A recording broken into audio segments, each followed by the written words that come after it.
So I have a very interesting story to tell you.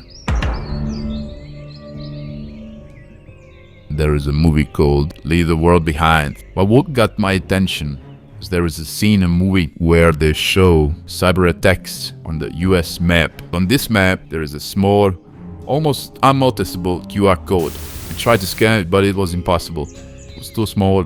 So naturally, I tried to Google it. It took me to this website.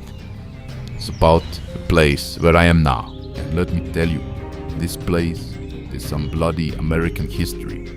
And now I'm gonna tell you all about it. We start this tragedy with the Clay family. Mitchell Clay and his family were among the early settlers in what is now West Virginia.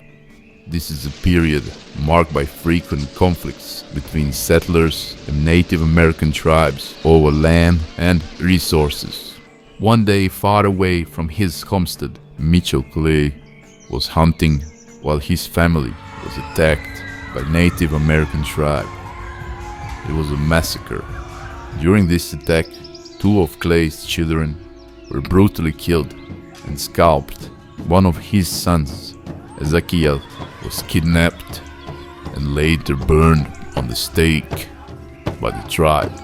In retaliation for the death of his children, Mitchell Clay organized a group of settlers and embarked on a campaign of revenge against the tribe, resulting in the deaths of several Native Americans. This series of events set a tragic precedent for the land, marking it with a legacy of bloodshed and violence. Conley Smidow, an entrepreneur, was likely unaware of the land's dark past when he decided to build the Amusement Park.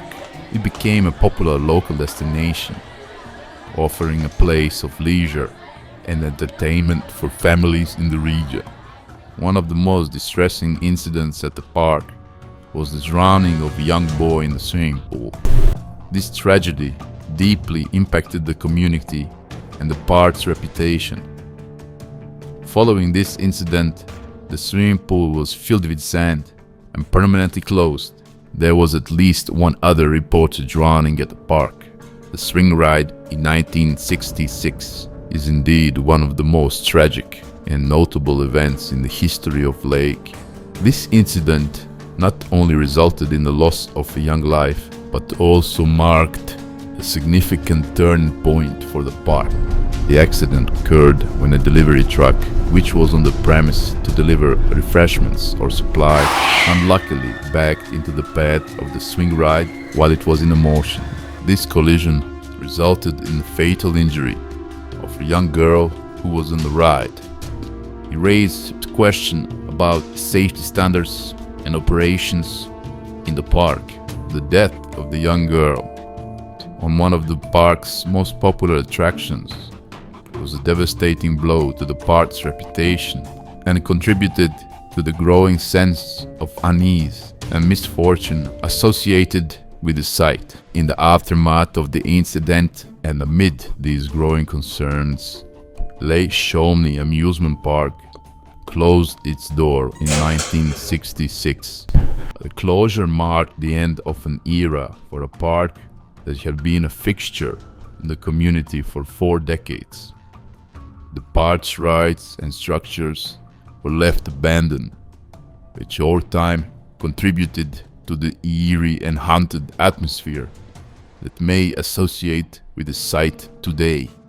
In 1980s, Gaylord White purchased the land and attempted to revive the park. During renovations in the early 90s, workers discovered numerous Native American artifacts and skeletons, confirming the site's history as an ancient burial ground. This discovery led to further investigations by archaeologists from Marshall University, who uncovered up to 3,000 Native American graves, many belonging to children. This aspect of the park's history likely contributed to the legends and tales of hauntings and paranormal activities associated with the location. Recognizing the growing interest in park's haunted history, the White family, who owned the property after its closure, decided to capitalize on this aspect. Instead of further developing the land for commercial purposes, they started hosting guided paranormal tours. These tours offer visitors a chance to explore the park, learn about its history, and potentially experience paranormal activities themselves. So after all this story, what do you think is the reason Netflix put the QR code in this movie? Let me know down in the comments, because I have no idea. Thanks for watching.